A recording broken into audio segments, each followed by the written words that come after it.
Katie Spelman, hi. Hi, Jennifer Apple. Ugh, it's so good to have you in the space. I'm really pumped about our conversation and where it potentially will go. For anybody who does not know you, who are you today? Who am I today? Hi, I'm Katie. I'm a choreographer and a director. I work mostly in musical theater, but I do a little bit of everything, and I have a pretty strong focus on story and the feminine on stage.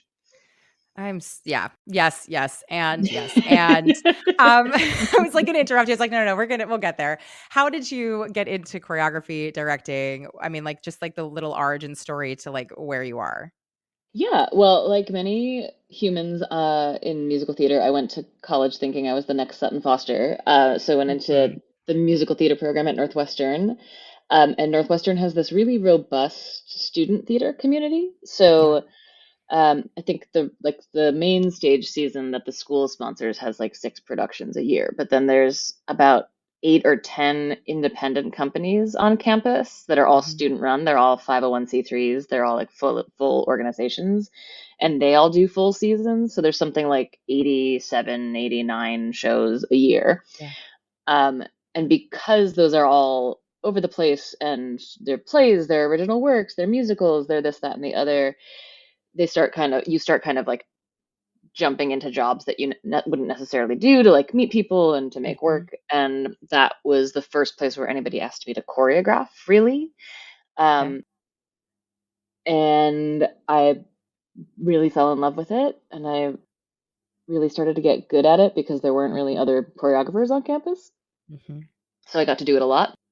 Um, and after maybe like 1 or 2 years of dancing professionally, I was like, I would like to be behind the table. Yeah, I think that's what I want to do. So Mhm. I spent quite a bit of my 20s dance captaining until I could get into like assisting positions. And then once I got into assisting positions, I started looking to choreograph in Chicago. And once I started choreographing in Chicago, I started putting out feelers for like associate work.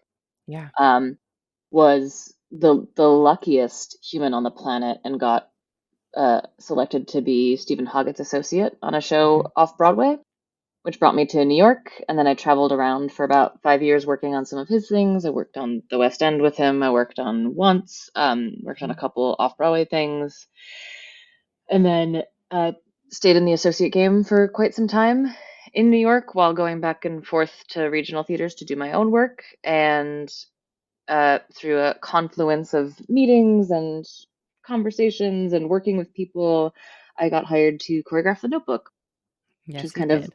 ushered in a new era of choreographing in New York, Yeah. which this is actually technically I think my choreographic debut in New York as well as my Yes, which congratulations, is and, like, what a piece wild. to be doing this on. I What a know. Yeah, what an incredible piece. Thank you for sharing all of that. Again, like, I find it very fascinating to hear people, like, how they've come to where they are just because I think there's, the misnomer in some ways that, like, "Oh, if I've studied this thing and then this is how my life is going to go, or this is how the plan is gonna work, or this is how the industry is going to then treat me or find me and whatever." It's like, no, no, no, let's remind Mhm. ourselves that there is no linear path. Right. There are potentially like building blocks that the industry sees as necessary for like quote unquote progression or movement, quote unquote upwards. But Mhm. there are exceptions to those rules all the time. And there's also Right. just, twists and turns. I guess I'm curious just to break down for those of us who perhaps know more or some of us who know less, like what the difference is between assisting, associate choreography, like when you are going to actually do the choreography itself. What are the differences between all of these kinds of positions? I think that's a fair question, and I unfortunately have detailed answers for this because we just got the associates covered by SDC Hmm. for first tier contracts. So Yeah. associates now get healthcare, which they didn't Um, before, it's which a is good insane progress, to think but about. yes. Yeah. It's like, is it progress or is it just I like don't, basic it's human rights? You know what I mean? People are like, 100%. yay, we made Yeah. it. And I was like, we made it to the bare Yep. minimum. Okay, great. Yeah. Yep. I'm thrilled that they're now covered, but it Yeah. was a long and really messy fight, and Hmm. it was sad to me. But in the process of that, we kind of defined the difference between an associate, a resident, and assistant. Yeah. So, and ultimately, what we came down to, most of it's semantics, right? Most regional theaters will hire you as an assistant because associate isn't really a job outside of commercial theater, I don't think. Mhm. Um, and like if you're an assistant choreographer, you're taking notes for the choreographer, you're maybe running understudy rehearsals, perhaps, maybe not. You're kind of keeping track of the choreography. So when the choreographer goes, I'm sorry, what did I say? When are we doing this? To be kind of on top of it, like this is the count, this is when it's Mhm. happening.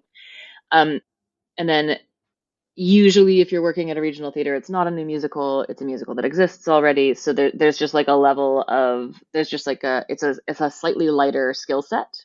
Mhm. If you're an associate, you're helping build a show with the choreographer. So that varies from choreographer to choreographer. I've associated for people that are like, this is what it is, teach it, which is also Mhm. great. Uh, you document all of that to make sure that it's written down. You chart it so that it exists in the zeitgeist for future productions of the show. Because usually, if you're associating on something, it's intending to have a longer life.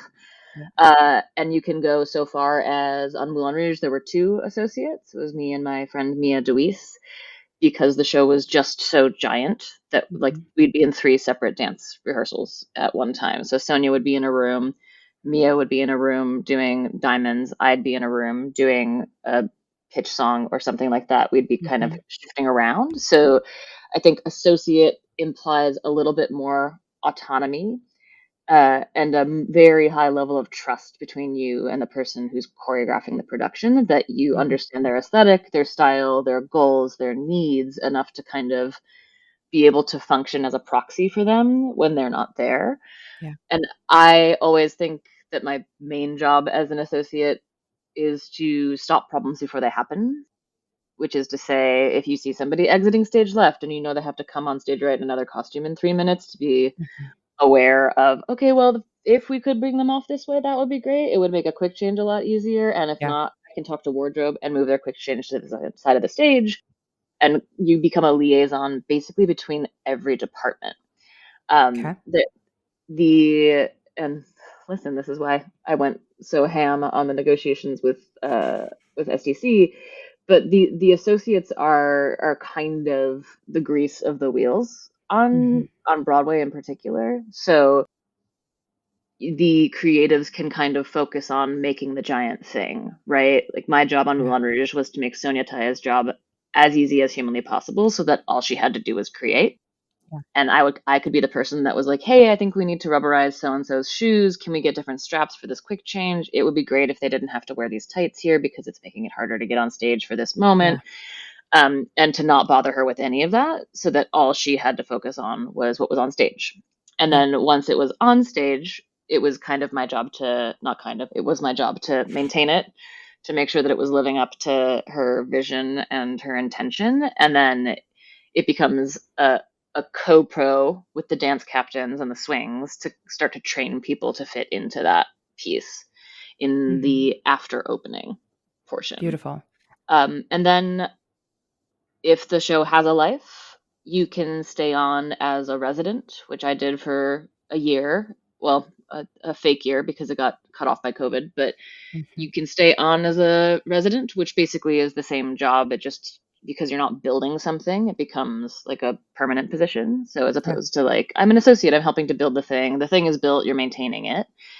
And then you can also work on future productions. So I set a large portion of the Australian company. I Mhm. helped set some of the UK company. And Sonia would come in for like a few weeks at a time, but it wasn't her job to basically like put the whole thing up. It was her job to come in and be like, this is my stuff. Yes, this looks great. Let's adjust this. Let's change this. She Right. gets to kind of come in and just she gets to focus on like the heart of the piece and Yeah. the capital D dance of it, and Yeah. not have to worry about like, oh well, actually the stage is 3 feet smaller, so I'm gonna move these people here and Mhm. let me know if you hate it, and if you do, then here are six other options, right?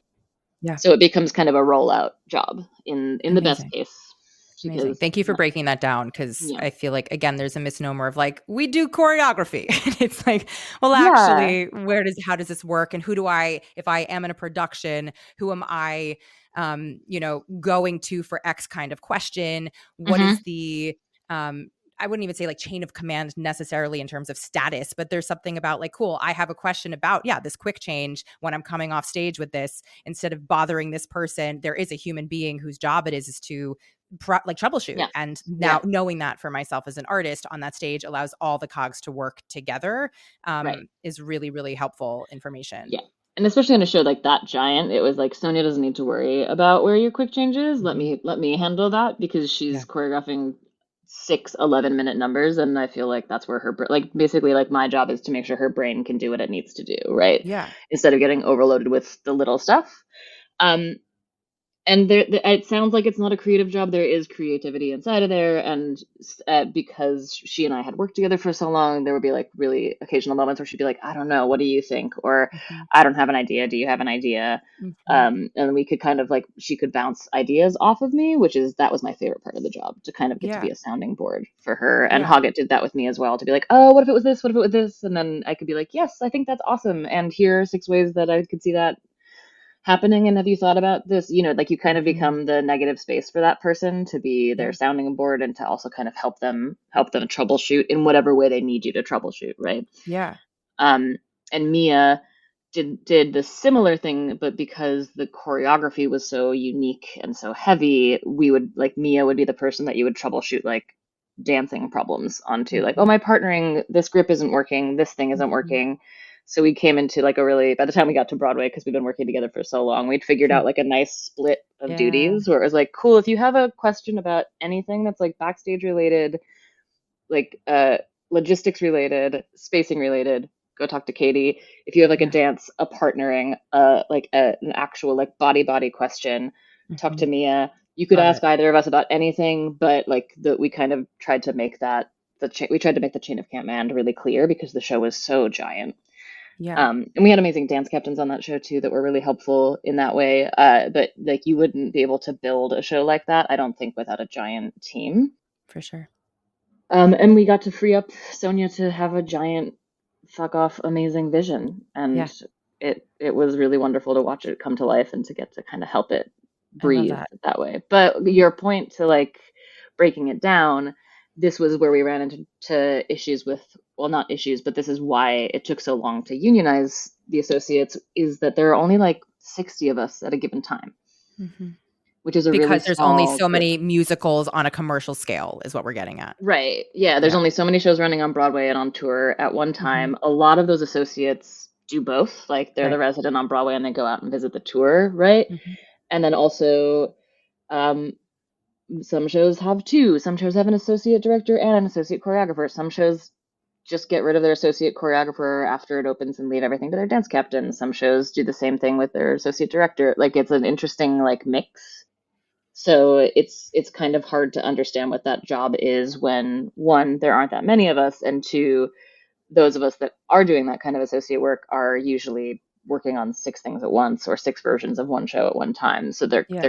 they're inaccessible Well, in a that's way. also the thing that I wanna understand is, let's say I am somebody who really wants to become a professional choreographer, right? Is Hmm. it like I preemptively am deciding, okay, I need, and again, going back to like, there's no one way to do this. I understand that. But like, Yeah. I want to become a professional choreographer. Do I need to go do the regional circuit as an assistant for a while and then eventually build those relationships that will potentially move me into a more associate level? Is it like, okay, I start assisting people who are working at that level in various ways, and then hopefully at some point they bump me up because there's trust there and now there's the relationship built? Is it like, I reach out to the directors who then know the choreographers and then they put me on the team? I imagine there are many versions of how this can go down, but like, Yeah. where does one even kind of start so that you can potentially get to that level if it's something that you are seeking?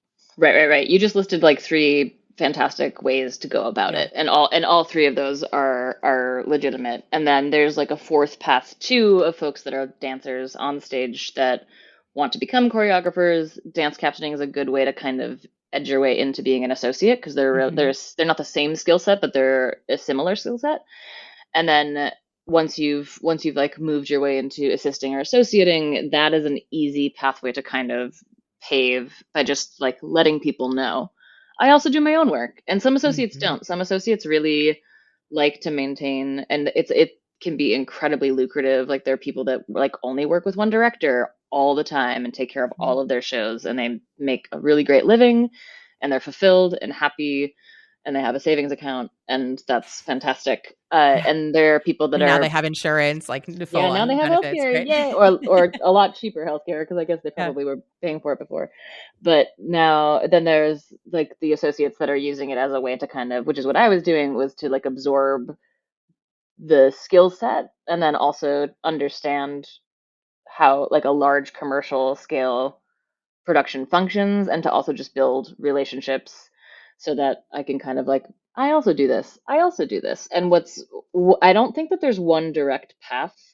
I think assisting regionally is a great way to kind of get your feet wet. I think assisting out in the commercial circuit is also a great way to get your feet wet and to see how like the machine of it works, because Yeah. a commercial production is a very different beast. It's being engineered to run for a long time on a profit, so it's like a very Mhm. different kind of build. So you have to like make it artful but also reproducible, and Yeah. there's a different kind of constructivism that goes on in there. um, but what I found the most useful, and the thing that has become the most lucrative for me, is that I became friends with other associates. And not necessarily, I mean, I became friends with people that do the same thing as me, Yeah. but I became friends with associate directors who are now directing their own work. I became friends with associate scenic designers who now design their own work. I became friends Mhm. with associate costume designers who are great costume designers in their own right. So you kind of find the people that you maybe want to collaborate with in the future that are Yeah. working at the same level as you. And the three of us that were the original associates on Moulin Rouge just did a workshop of a new musical together in October. So it was Nice. the associate director, me, and the music director, and we like cast it in 10 minutes and Wow. had like a schedule planned out, and we were ready to go. And our producer was like, you guys are kind of freakishly Yeah. fast at this. And we were like, well, we've been working together for five Yeah. years It's just been on Yeah. a different project. So we like, I understand how Ashley works. I understand what she needs from me. I understand when I Yeah. can be in a different room and when we have to be in the same Yeah. room. I understand when Kian needs somebody to be singing something and I need to move them off of this thing. And we just had like a shorthand and a Yeah. real deep level of trust and respect for each other because we'd been doing it for so long together. And I have found, I think there's an argument to be made of like, just make your own work and then ultimately get picked up to do X, Y, and Z. And that's how a lot of choreographers got there. Like Sonia made her own work and then became Sonia, and now Yeah. her work is everywhere. And Hoggett did the same thing.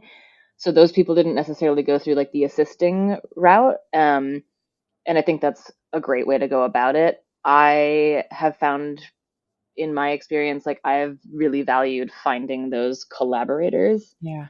that are in my age range and Mhm. of a similar, like at a similar level, looking to do the similar thing of moving up a level, because I've found really great people to jump with, which has been Yeah.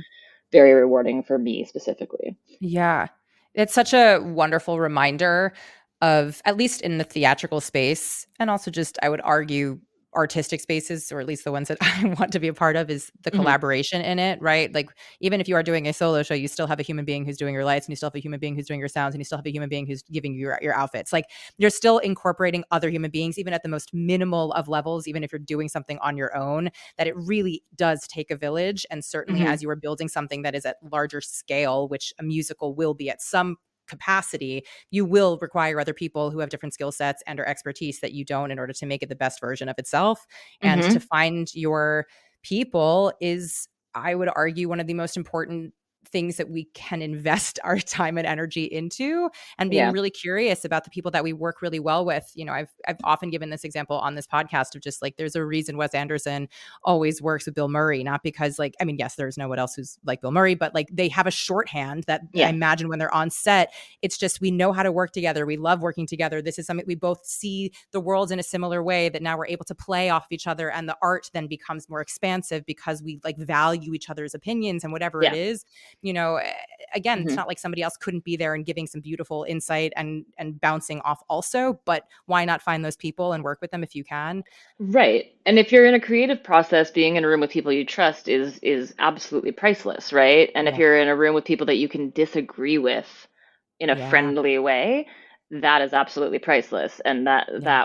that's something that I've been finding more and more and more, right? And there is something to be said for, like getting hired on a creative team that I've never worked with anybody on the creative team before. That was a sentence structure that was abhorrent, but you know what I mean. It is really like nerve-wracking, and Yeah.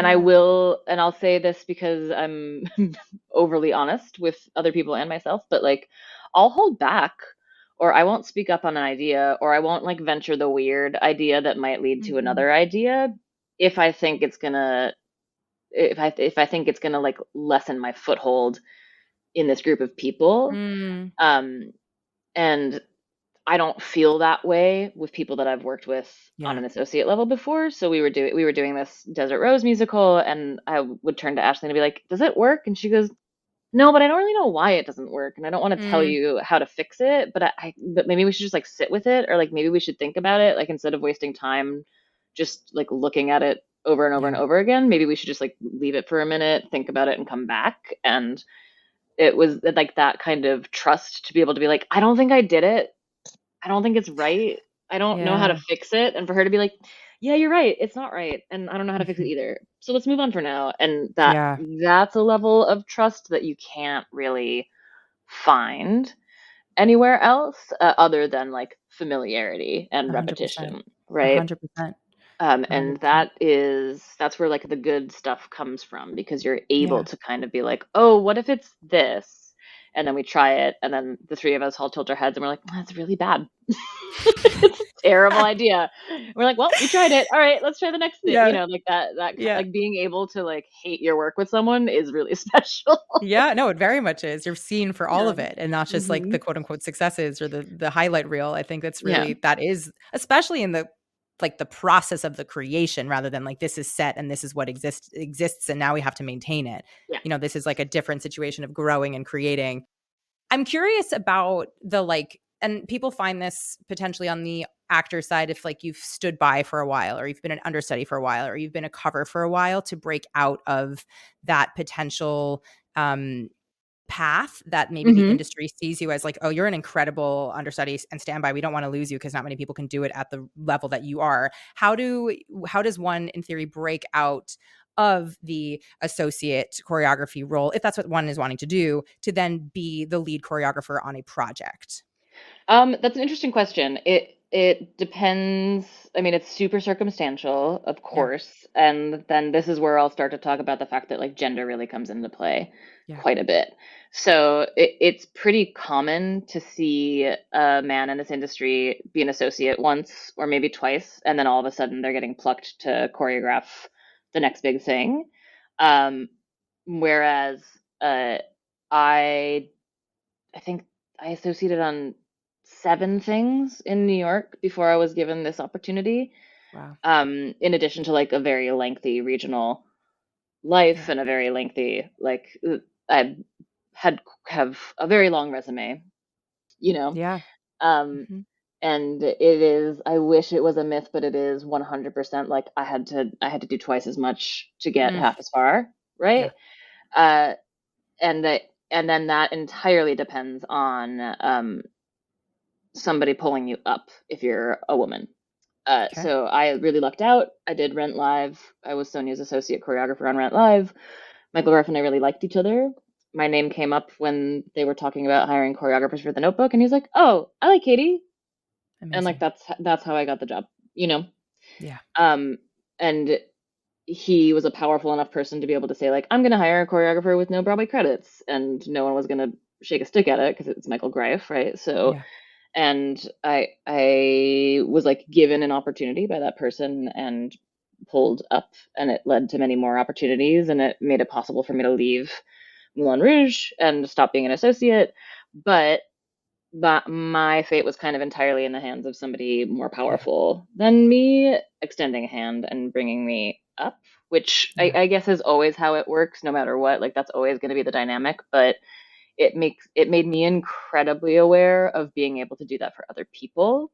Mm. Uh, and it made me incredibly aware of like I try to always give the best person the job, but when I'm hiring an associate, I'm almost always looking at women Good. just because there are so few of them, right? And I Yeah. just kind of want the industry to look half and half, and it really doesn't. Like it Mhm. really, in an aggressive way, does not. So Yeah. trying to help out on that scale, and like may I be so lucky as to be a director someday that can pull an associate that wants to be a choreographer out of the associate pool and be like, hey, I think you should have a shot at this, and Yeah. people are going to trust you because I'm established and they are not going to Yeah. question me, and like that. I think it's basically like using your power for good, Mhm. right? Um, but in terms, I mean, and then I think a lot of it has to do with like friendship, right? And you'll find like a lot of folks that are like there's like a very deliberate, if unintentional, boys club in the industry, and like, Mhm. oh, like all the boys that hang out together, and one of them's an associate, and oh, you're doing that? I'd love to choreograph it. And then all of a sudden, like that person has been pulled up. And I don't want to say that there's anything wrong with that. I actually don't think that there is Yeah. anything wrong with that. I just think that um, it's skewed in terms of numbers and gender in a very aggressive way. I don't think there's anything wrong with somebody meeting an associate thinking they're extraordinary and asking them to choreograph the next thing. I think that's Yeah. amazing. I think that's the only way we get new choreographers, right? I Yep. think my issue with it is that it happens one time for a woman to every 6 times for a man. Yeah. Right? Like the Yeah. average age of a man getting their choreographic Broadway debut is like 30, and the average age of a woman getting their choreographic debut is like 43. Wow. Do you feel like that obviously has reflections on the behind the scenes of it? How do you feel, and this is a, an unfair question because it's like this is like case by case individual situation, but like how does that necessarily reflect on stages too by just having more I think men? I think well, I think you've seen it and been rubbed the wrong way by it, I'm sure.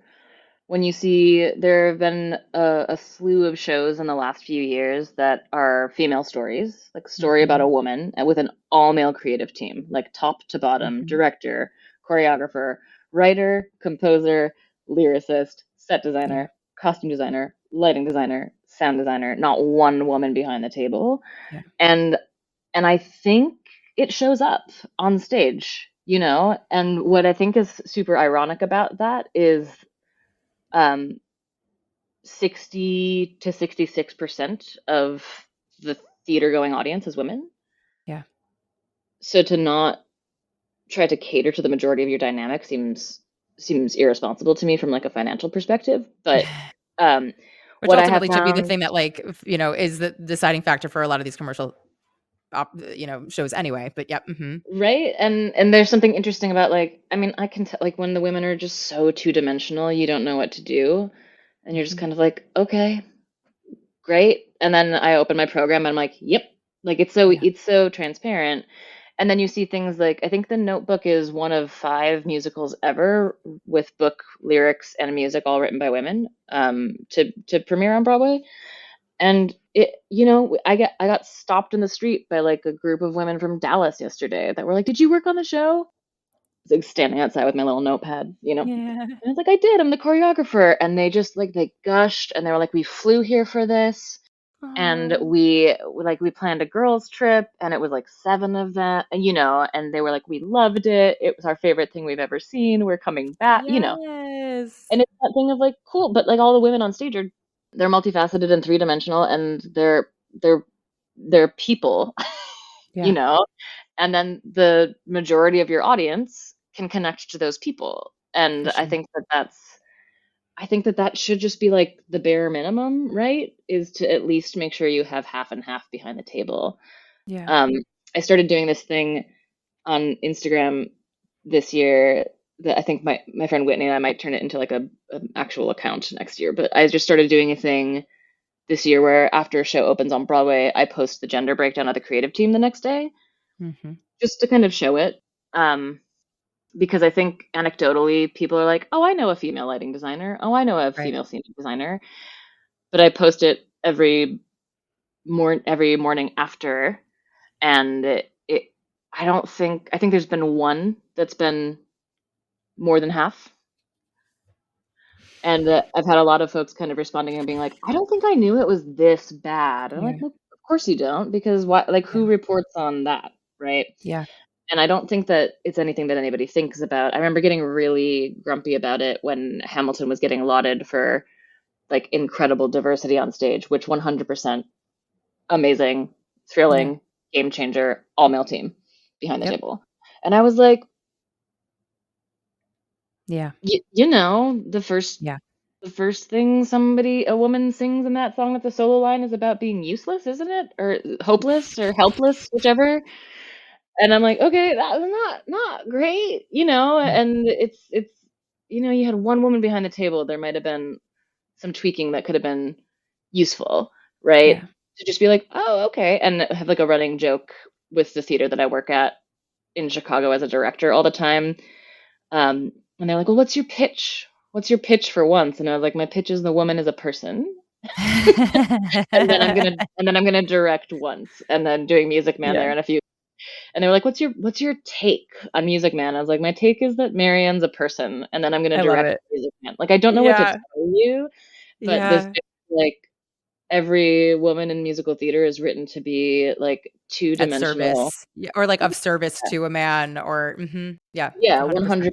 100%. And it's just kind of like we need to get out of that. And like the first Yeah, step is female writers, right? But in lieu of being able to get more female writers into the room, we should be putting more female designers behind the table that can be like, 100%. and somebody said something really lovely to me about the Notebook. We have Mia Neal as our wig designer. She's amazing. I think she did the wigs for Black Panther. No 'Kay. big deal. She's just a legend. And one of my friends who is black was like, she does that scene in the rain with her wig and it gets wet. And then the next time you see her, she's in a different wig that's curly. And I was like, yeah. And they were like, you have no idea what that meant to me to see. Ugh, And I was like, that's super, that's exciting and exquisite. And I'm going to pass the compliment along. But it's also like, we're dealing with, we have many women of color on stage. So we hired a woman of color yeah, that's the wig designer because she yeah, understands what that is and she's able to represent it accurately on stage. Right. And then the way that like the tiniest little thing impacts somebody who can see themselves on stage yes. The ripple is effect. it's Huge, wild, huge. and so, like she was like, I cried a little when she came out in Ugh, that next scene and her hair was curly, and I was like, that's really beautiful. That makes me really yeah. happy. And also like it should be the bar. Bare minimum. It should be the Yeah. bare minimum. Yeah, yeah. I wanna switch gears into, like, your job. Like, what are you doing as a choreographer from inception to creation? Like, how do you work in your process? Are you somebody who, like, when you actually have the artists in front of you and have their bodies and the way that they move and their chemistry, then you're able to create? Are you somebody who comes in with it all there, see how it fits, and then adapt? Like, what is your style with it? I think I, I pride myself on being kind of a chameleon, which I Mhm. which I would like to maintain going forward, which is that like I'm gonna try and pull my movement out of the story. Okay. Uh, and out of the construct of the piece. So if it's a piece that needs to be told through dance, then I'm thrilled to tell it through dance and then figure out the rules of what that means and how to intelligently and subtly integrate dance moving in and out of text and in and out of songs. So if it's a dance show, I'll probably pre-pro a lot of it, Mhm.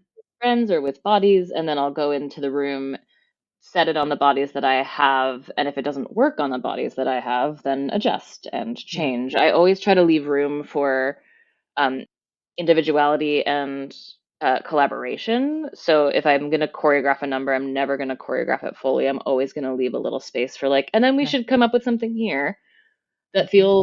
feels like this, and I think it feels like this. Does anybody have any thoughts to kind of make sure that everybody feels like they've got skin in the game? Yeah. Um, and also like I can't choreograph 25 people in my head. I have a pretty decent photographic mind, but not that photographic, right? Yeah. And being able to collaborate with people is why I do what I do. So I Mhm. enjoy very much um, my cast at Barrington Stage teased me quite a bit about this, but I would be we'd vote on things sometimes. I'd be Yeah. like, who likes this hand? And half the room would raise their hand. I'm like, and who likes this hand? And no one would raise their hand. I'm like, great, democracy wins. We're gonna use the Yeah, left. yeah, yeah. I don't care. It's a hand. So like, let's move on.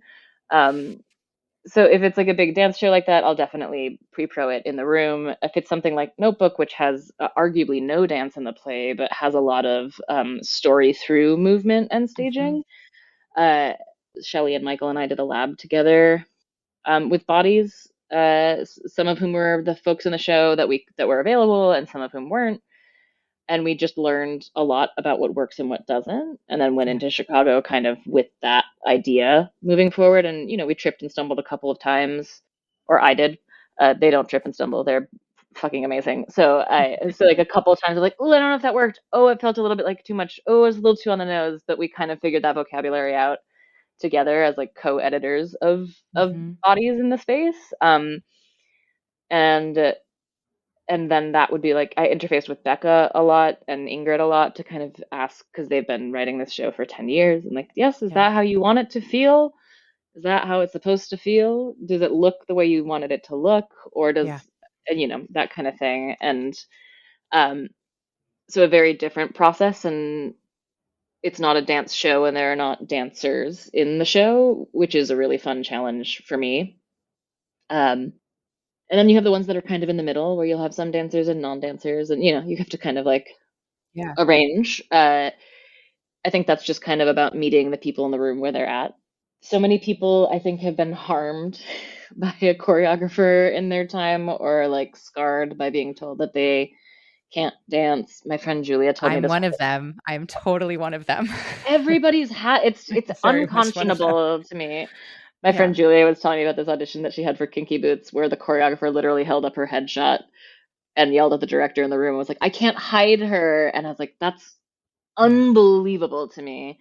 Yeah. Um, but And it my also goes I I mean, just, like, speaking on that too, it's like the way in which that then ripples into the people that enter into rooms and, like, just debilitating of their confidence when I never claimed to be a dancer. I will never Mhm. claim to be that, but I can move. I have had to as a musical theater performer in my life. I've had to pick up choreography and I've had to, put my body through things that I maybe wouldn't have otherwise chosen to do on my own. And it Yeah, might take me a learning curve to do so, but that isn't to say that I can't or that I won't or that I want to be made a fool of when I'm on that stage. You best believe I'm going to do it. So right. why are we not, somehow Yeah, respecting people's process and levels of meeting different forms of expression? It really is a missed opportunity for allowing all of us to be collaborating, yeah, truly. yeah. And I think that also too is like if you are a choreographer and you've auditioned to the show and you know who's in your show, then you choreograph to those bodies. You don't choreograph Yeah. to the bodies that you wish you had, right? Yeah. Um, and I find that trend more prevalent than I wish it was of choreographers being like, well, I'm just going to let three people look terrible, and then my three favorite dancers are going to be in the front Correct. living their best lives. Yeah. Congrats, you're really good at choreographing on incredible dancers, but at the same time, it's like you failed you failed the assignment, right? The assignment is to tell the story, and the assignment is to embody the music, right? And you can do that with anybody. 100%. And And also, like, that is to have people on a stage. Like, we're not a monolith as human beings. So yeah, what an opportunity also to be able to show expression through multiple vessels on your stage who are all able to tell stories in different ways. yeah. And like and we've been getting lovely feedback on this from the notebook, but they're like, it's so interesting that like they all just kind of like turn their heads at the same time and you understand. And I was like, it's not that deep. Like it is beautiful to watch the New York City Ballet, and Mhm. I would love to choreograph for the New York City Ballet dancers, and that would be a very different piece Yeah. than what I'm doing right now, right? But my friend William and I were joking about this. I was like, what I feel like no one understands, or they have been harmed by someone who does not think this way, is that like if you look bad, I look bad. Yeah. I'm like, I'm not gonna look bad. I'm a woman. If I fail once, I can't work again, right? Like, Mm. I'm gonna make sure that you look good because if you look bad, I look bad, and that's Yeah. like I can't let that happen because then maybe neither of us work again, right? Mm. So the stakes are much higher for women. And my friend William's a man of color, and he was like like you just like can't fuck up if Yeah. you're a woman or Which a is person so of much color. pressure. I mean, like, obviously, there's already so much pressure in a commercial space to make the money, Yeah, but then adding on these layers, it's yeah. just Of like yeah. you carry the I carry like every woman under 40 getting an Ugh. opportunity on my back. Do you know what I mean? And it's just Oh, like yeah. that's so wild and so and like I think it's the reason that my hip hurts. Do you know what I mean? I'm like, oh, I'm putting all that stress in one place. Yeah, But your acupuncturist is like, yeah, like this what's is happening this here? needle What's needs going to on here? mhm. And I'm like, it's not physical. Don't worry. Yeah. I'm just falling apart from the inside. The the idea that like you aren't going to choreograph to the people you have in the room just tells me that there's like a lack of presence there, right? And our Mhm. job is all about being present. And like if you're always choreographing for the New York City Ballet, whether or not they're in the room with you, you're harming everyone. You're harming the story, you're harming the Yeah. people by making them feel less than. Um and it's always so wild to me too, like Marianne Plunkett is one of the leads in this show, and she is perhaps the best actor on the planet. Who's to say? Mm. That, in my opinion. And she'll like, and everybody makes jokes like, "Oh well, I'm not a I don't know how to do." Everybody has a defense mechanism because somebody Yeah. told them they were bad at it. Do you know what I Yep. mean? And I do. there's a number that she's that is like about her. No spoilers.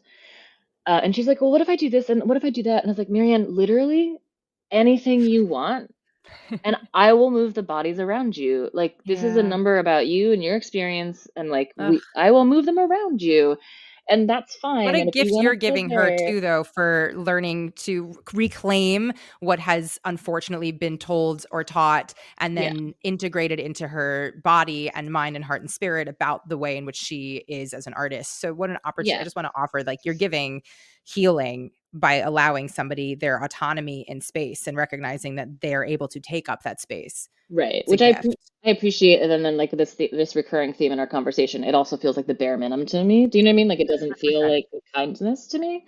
Yeah. But it's also that thing too, where it's like I can't fucking act like Marianne Plunkett. Do you know what I Mhm. mean? Like that's like a next level, like that's like an ethereal, transcendent gift that she has, and like I'm gonna try to move my work to meet Yeah. her. And I like love it. the idea that everybody has to come to meet your work is the antithesis of collaboration, I think, Yeah. is maybe what I'm trying to get at. So I think anybody that's like, you're in the back because I can't hide you and you can't do this thing, so you should feel bad about yourself, that means that you're Yeah. not collaborative, and therefore you shouldn't be working in a collaborative art form. Right? 100%. Are there certain, like, apps or, notebooks or things that, like, on the tactical side of things that you have found really helpful in keeping track of, say, 25 dancers while you're working or, laying out your actual choreography on a piece of and sharing it with like, what are the tools that you actually use? I don't use it as much when I'm the lead choreographer, but Stage Right was a godsend when Mhm. that came out. It's like a charting app, made by former associates of Stroman's, I think, that are Mm. really smart, and like a really great way to kind of keep track of the show. I think all 800 productions of Moulin Rouge are on that now. Of Yeah. like the one that I did on Broadway, then got like I like recharted it for Australia because we moved to Mhm. track and da da da. Um, that app I have found really helpful. My specific choreographic process has been pretty analog. I like write down the 8 counts and write down what happens. Mhm. Which is so old school, Arduous. And arduous, I love it. but also, and I don't know how old you are, so I'm not gonna date you. I'll date I think we're myself. the same age. No, But we're the like, same age. like I had a flip phone for all of college, so like the idea Yeah. that you can record stuff is still kind of like delightful and novel to me. Yeah. So I do use a lot of video. I have like 10 of these hard drives that just have like, Mhm. oh, a rehearsal of a thing, a rehearsal of a thing. I like try to film everything Yeah. when I'm in a process for something just so I can keep it, and like I recycle too if like something got cut from a show and I'm like, oh, but I Yeah. really liked that phrase, but then I can like pick it back up and use it somewhere else, right? Um, and that has been useful to me. In terms of like tools that I've found really helpful, I just finished, but I started a project in 2018 called a draft project that was a New Year's resolution, essentially, to like make something every month and release it in an imperfect state. I did it on Instagram because it disappears.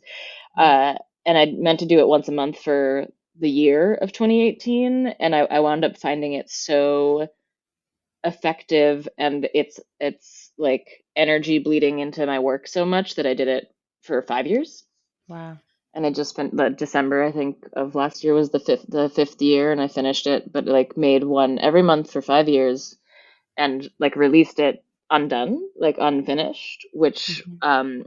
And was it just like like a choreography to a piece? Was it sometimes, yeah, sometimes it was choreography, sometimes it was like something silly, and sometimes okay? it was like choreography on the best dancer I know. It's like Tilly Kruger nailing it, and then sometimes it was Yeah. like my friends that I was at a wedding at, like going down the stairs in a funny way, right? Amazing. But just the idea that like I found in my process what I was struggling with in 2018 when I made that decision was like I was so scared of it not being perfect that I couldn't even start. And I know that a lot of people struggle with that. So I For sure. found this really useful. And I have passed the idea on to some friends, and they have found it helpful of just like sometimes you just like get in a room, make a thing, know that it's not going to be perfect, and then be like, I made this thing. And like Yes. the parts of your creative process that it cracks open are really, really exciting and surprising. And I think it came out of the end of my journey with the artist's way, which I also found really useful. Great. Thank you Yeah. for sharing those. I love a tip, a trick, and a tool for being able to like try new things. So those are all Yeah. really helpful. And frankly, also, so much of what we talked about here on many of these episodes is, and when Empowered Artists Collective was an incubator program, we Hmm. literally had a component of our programming that was art and process. Like that was Amazing. literally art shares. And it was people who did not, it's not about outcome. It's like, you have this thing, it's bubbling up in you in some way, or maybe you've been working on this and you just need somebody to bear witness to Yeah. what you've created. And that in of itself is such a scary thing because we've been taught that we can only share once it's Once it's finalized. done. Yeah. Exactly. And just to really cultivate that skill Yeah. is so rare. And so I think that's such a wonderful, what a gift you've given to yourself and also for other people now who have witnessed like, oh, this is what it is. And also I would imagine for you to be able to look back in like an archival way of being like, oh yeah, actually so much of my growth or so much of my creative process has come from little bits of the things that I put into the ether or I was Yeah. expressing or sharing or cultivating. Um, and having that as kind of like a living, breathing journal in Yeah. some way, I imagine is super cool. Yeah. Looking back Um, on it in December, I got like very overly emotional about it. I yeah. was like, oh wow, like I really 60 of these. That's Ugh, insane. it's So beautiful. yeah. That's beautiful. Is there anything on your heart or mind or spirit that I didn't ask or that you'd like to share in regards to this conversation?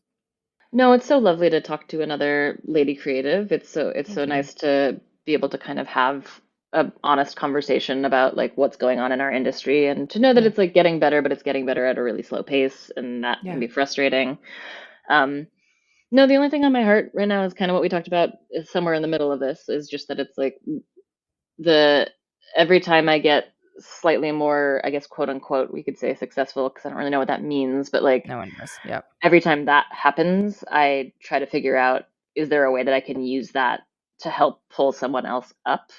Yeah. And I think that's something that I want to hold on to, and that I want other people to do as well, is Yeah. instead of just like reveling in it and being like, I did it, we did it, Joe, Yeah. is to be like, that's amazing, celebrate it, be inside of it, and then like look down the ladder and see if there's anybody that you can help up a few Yeah. rungs, because I think that's the only way we're going to change it.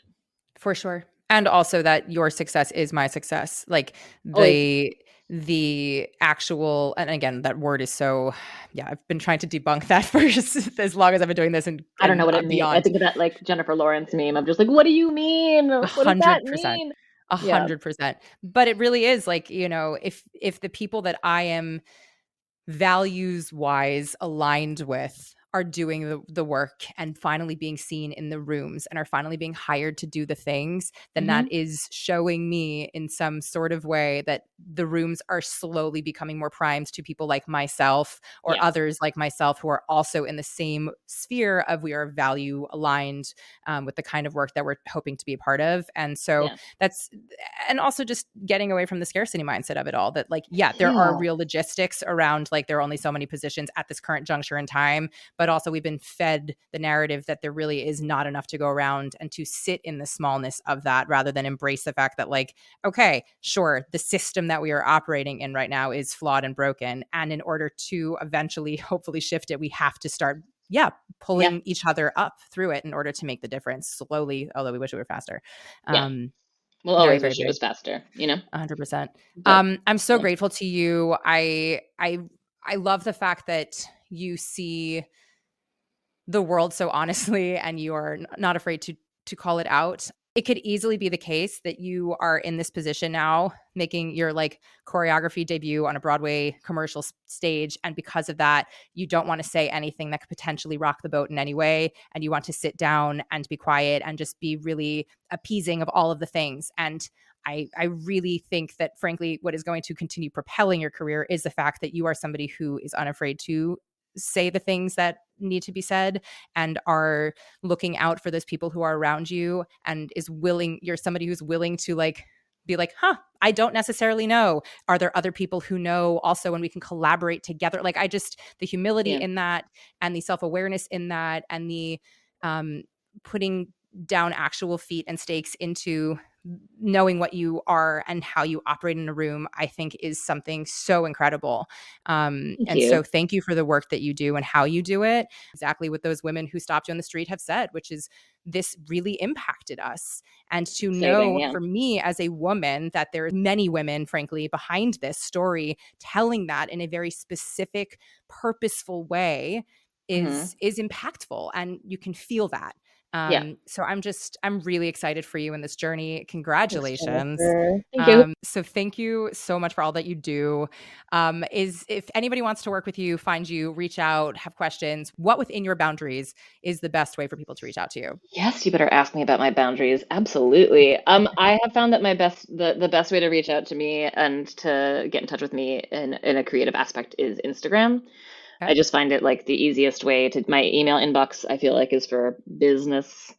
Um, so I'm at Kate Spelman on Instagram, K the number 8, my last name Spelman with one L. And then if you don't have Instagram and you want to get in touch with me, you can go through my website, which is just katiespelman.com. And you Amazing. can come see the notebook, Thank you so much for being in the space and for this conversation. of course.